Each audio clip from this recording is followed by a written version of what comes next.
আমাদের আমরা সবাই শুনেছেন যে গত 19 তারিখে হোম মিনিস্ট্রি অমিত শাহ যেটা ডিক্লেয়ার করেছে ওটা নিয়েই আমরা আজকে প্রতিবাদ দিচ্ছি।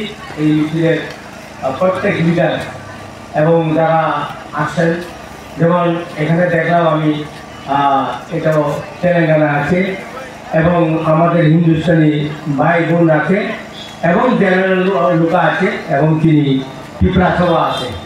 তো আমার কথা এইটাই একটা, ত্রিপুরাতে কীভাবে মেজরিটি হয়েছে।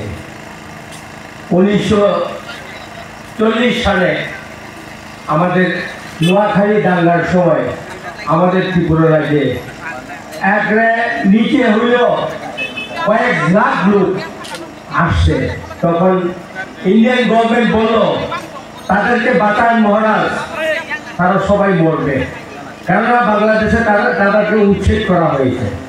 1952 সালে 46-তে রায়পুরে দাঙ্গা হয়েছিল। ওই রায়পুরে দাঙ্গার সময় লক্ষ লক্ষ লোক আসলো। তখনও গভর্নমেন্ট অফ ইন্ডিয়ান আমাদের মহারাষ্ট্রে তাদের থাকার জন্য ব্যবস্থা করা হয়েছে। সেই কারণে আমরা আস্তে আস্তে সংখ্যা লঘু হয়ে গেছে। কিন্তু আপনারা জানেন কিনা তা জানি না, আমাদের অধিকার, আমরা যে ত্রিপুরা রাজ্যে এখন আছি, আমাদের অধিকারটা ওই বাংলাদেশ থেকে এসে তারা আমাদের অধিকার ছিনিয়ে নিচ্ছে। আপনারা জানেন না যে কাশীপুরে 6টা বিল্ডিং 22 তলা করে 6টা বিল্ডিং করা হয়েছে। এটা সব বুক হয়ে গেছে। কে এখানে আসবে? কে টাকা দিয়ে থাকবে? একটা ফ্ল্যাটের দাম যদি 1.5 কোটি হয়, এই টাকা কে দিতে পারে? আমাদের ত্রিপুরা লোকের বাঙালিরা পারবে? পারবে না। যতই বলুক বাঙালি ত্রিপুরার লোক, বাঙালিরা পারবে না 1.5 কোটি দেয়া ফ্ল্যাট কিনা। তো আমরা এখন ভাবি আমাদের অধিকার, এখন মানিক শাহকে বলল আমাদের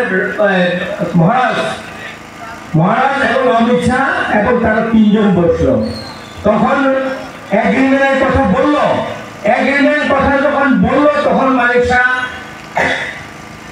তোমাদেরকে রাজা বানাই দিয়ে তোমরা ওই বাংলাদেশে কুত্তার মতো মরতো, তোমাদের অধিকার দেওয়া হয়েছে।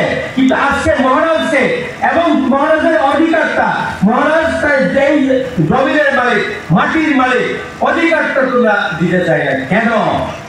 তখন অমিত শাহ কোনো জবাব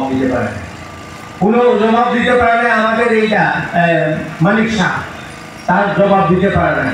তো আমি আজকে বলতে চাই, ত্রিপুরাতে আমরা যারা পুরানো বাঙালি এবং পুরানো অধিকাররা আস্তে আস্তে দূরে সরে যাচ্ছে। যাই দেখুন গুলবাজারে এবং আমাদের এইটাতে বটতলাতে যারা পুরানো আছে তাদেরকে অস্ত্র বাইর করে দিচ্ছে। যারা আছে টাকার মালিক, তাদের কাছে কোটি কোটি টাকা আছে, এই কোটি কোটি টাকা ইউজ করছে।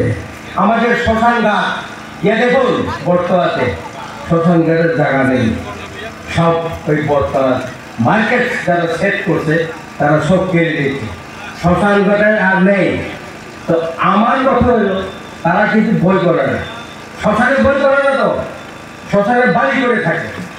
আমাদের কথা হলো এটি, তুমি আমাদের দেশে আসছে, আমাদের অধিকারটা না কেড়ে মানিক শাহকে বলছি আমাদের অধিকারটা তোমরা দেওয়ার উচিত। এই আমার আখ্যাতে আমি বলছি, ওনাদের যারা মিনিস্ট্রিতে আছে এখন তারা চিন্তা করার দরকার। এই যে অমিত শাহ আজকে আমাদেরকে গত 19 তারিখে নিজে ডিক্লেয়ার দিচ্ছে যে যারা বাইরের লোক বিভিন্ন জায়গায় থেকে আসতে পারে, এই বাইরের লোককে কি যেটা করে আমাদের ত্রিপুরা থেকে বাইরে হয়ে যাওয়া। কিন্তু আমাদের দেশে হবে না, আমাদের এই ত্রিপুরাতে হবে না, অন্য জায়গায় হতে পারে, ত্রিপুরাতে করবে না। তাদের অধিকার বেশি আছে, যেখানে কুর্সির মধ্যে বই আছে, যেই কুর্সির মালিক ও ক্যাপিটাল फायदा नहीं चाहते। इसीलिए इस कुर्सी का मालिक तब जब तक जिंदा रहेगा और जब तक सरकार में बैठेगा तब तक कभी हमारा त्रिपुरा का समाधान नहीं होगा, समाधान नहीं करेगा। इसलिए आप लोग सोचने के बाद त्रिपुरा का आदमी सोचने के बाद त्रिपुरा ने बोलो वहाँ सांसद त्रिपुरा सांसद बाजिले नल्लाई वहाँ सुने नल्लाई नीचे अधिकार मान सेट नहीं किया नुमोने खायो এই তামিলে আচ্ছা আসলাম বাড়ি বন বাজারও যেদিন 100 বাঙালি ফ্যামিলি আরো হাত পায় বড় অধিকার কয় ছাড়ায় দেখতে সামনে বড় অধিকার কমাই ছাড়ায় রাঙনি তখন তাদের অধিকার থাকবে না। তাদের কাছে টাকা মশলা আছে, টাকার ব্যাগ আছে, ওই ব্যাগটা নিয়ে খরিদ করবে, বাজার খরিদ করবে, দোকান খরিদ করবে।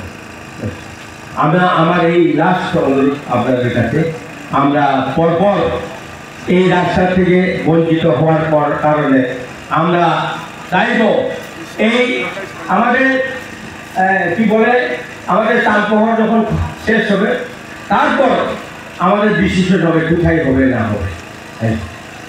এখানে হরচন্দ্রের নামও তপসুন ইয়াকারিয়া ত্রিপুরা বছর অবশ্যই হামবাই যত লোক মাইয়া পারি যত লোক আন পাই দেখা হামবাই।